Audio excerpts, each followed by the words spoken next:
Well, as Deputy Commissioner, I get to support all of the leaders in our different divisions. And in those different divisions, they are the people who really do the work to help ensure that we are leading, supporting, and providing service to our school districts. Well, I work in recruitment and retention, so I have several responsibilities. One is I help people who are interested in becoming teachers figure out the best pathway for them to do that. I also provide resources and support and assistance to school districts in their recruitment efforts. Both of my kids are in public school. I have a rising 6th grader and a rising 9th grader. So they are moving right on up. Arkansas Ready for Learning really is a plan for the return to on-site instruction in August. So I think we're at a point now that it's not whether we're going back to school, but how.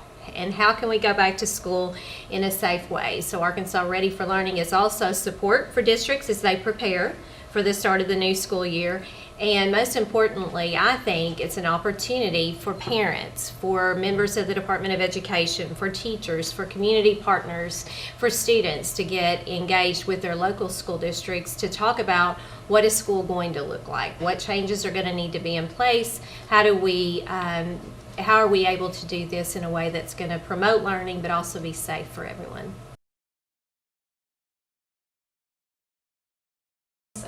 My number one concern is that my kids are in a safe environment.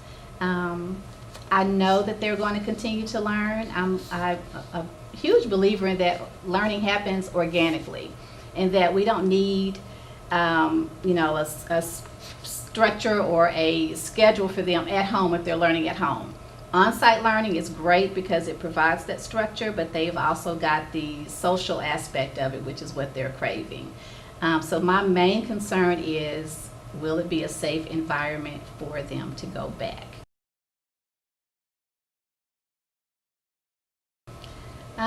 It has helped me be a little bit more confident about what school will look like in the fall.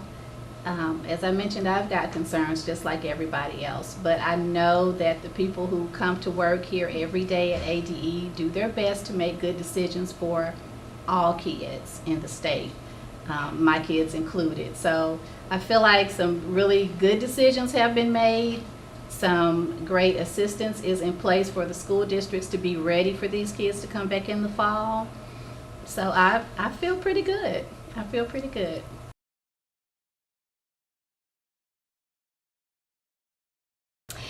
So the past experiences really have helped shape the guidance that we're providing to school districts and the things that we're asking districts to think about.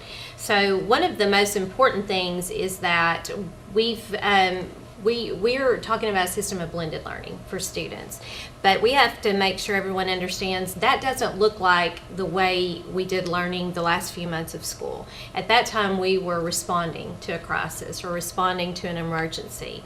Going forward, we now have the benefit of planning, and planning with knowing things that worked, knowing things that didn't work. So when we're talking about blended learning, we're talking about the opportunity for both face-to-face and technology supports for teaching and learning, and in doing that in a way that's going to meet the needs of students. So I'm hopeful that the kinds of decisions that schools are going to be able to make continue to promote flexibility in schedules, flexibility in time and place for learning, but most importantly really ensures that learning is going to take place for every child wherever they are, regardless of the circumstances.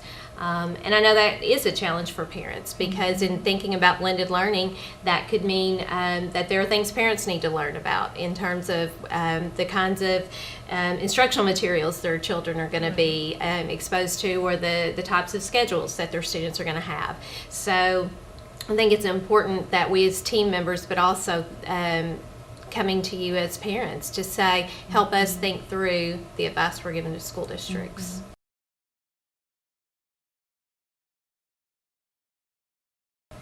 I can't control everything. That was my big lesson. I cannot control everything.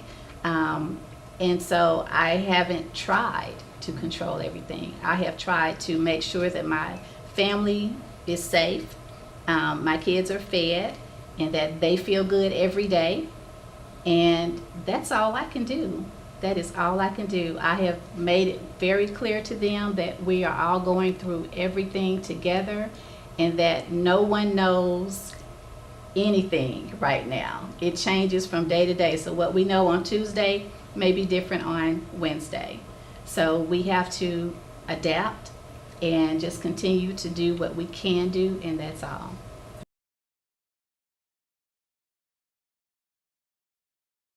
I think the very first thing I would say is try to be engaged with your school district. Try to be engaged with your child's principal, with their teachers, and start asking questions about what is it that even in a local school district, what are the things that you need as a parent? What are things that you need to know? For parents, it's going to be very important that they have confidence. They have confidence that the school has thought through not only how to keep kids safe, but also how are they going to be engaged when they go back to school. I think it's going to be very important that schools can give parents confidence that not only will their child be safe from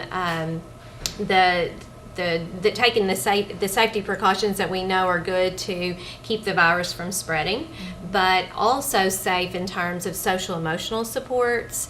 They're going to want to know what does the re-engagement look like as far as their student interacting with others, interacting with their teachers. Will students' routines and schedules during the day stay the same? Parents are going to want to know, will we be having pep rallies? Will we be having some of the activities that go on?